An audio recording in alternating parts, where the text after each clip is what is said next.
Yang kalah adalah wujud hukuman atas kegagalan. Pemenang adalah penghargaan atas kesuksesannya. Bob Gilbert.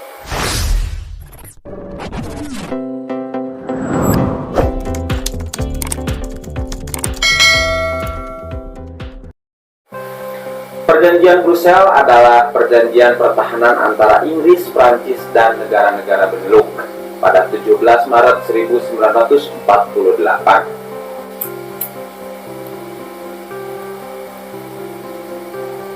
Perjanjian ini bertujuan untuk mendekatkan ikatan kerjasama di bidang politik, ekonomi, kebudayaan, dan terutama di bidang militer.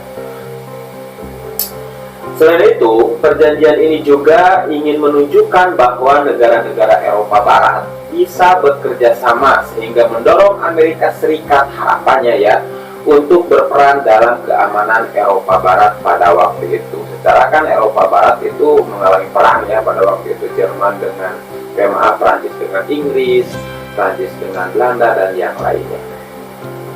Kemudian pada tahun 1950, perjanjian ini dilebur dalam North Atlantic Treaty Organization atau NATO. Adapun isi dari perjanjian Brussels ini diantaranya adalah menguatkan kembali keyakinan tentang hak asasi manusia dalam harkat dan martabatnya seperti yang tercantum dalam Piagam Perserikatan Bangsa-Bangsa.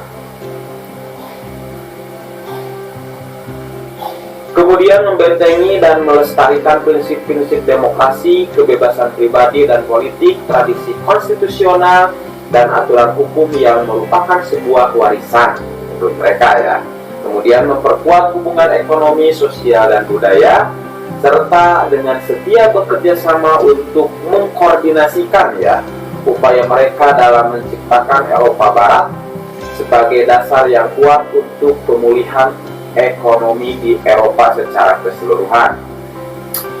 Kemudian membantu satu sama lain sesuai dengan Piagam Perserikatan Bangsa-Bangsa dalam menjaga perdamaian dan keamanan internasional, serta menolak setiap kebijakan agresi.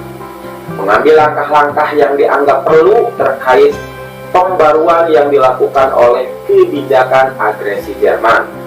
Kemudian secara bertahap negara yang terikat dalam perjanjian ini mengasosiasikan tujuan dalam perjanjian ini kepada negara-negara lain di Eropa pada khususnya dan di dunia pada umumnya, dengan maksud agar mereka memiliki cita-cita yang sama dan dijiwai oleh tekad untuk bekerja sama, baik di bidang ekonomi, di bidang sosial, budaya, serta pertahanan kolektif.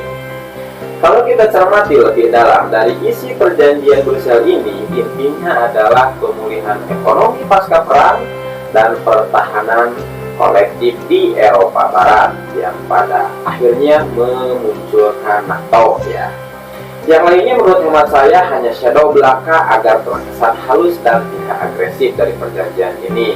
Kalau menurut teman-teman bagaimana? Coba tulis di kolom komentar. Oke, mungkin banyak fakta lain yang belum diulas dalam video ini. Mohon maaf, itu keterbatasan dari saya. Karena jujur saya bukan ahli sejarah, namun manusia pembelajar yang sedang menikmati proses belajar. Bila Anda mengatakan apa yang Anda pikirkan, jangan harap hanya mendengarkan apa yang Anda sukai. Malcolm S. Forbes. Bila ada salah kata, mohon dimaafkan. Kasih saran, ide, dan masukannya di kolom komentar demi perbaikan di video selanjutnya. Sampai jumpa, salam historical project.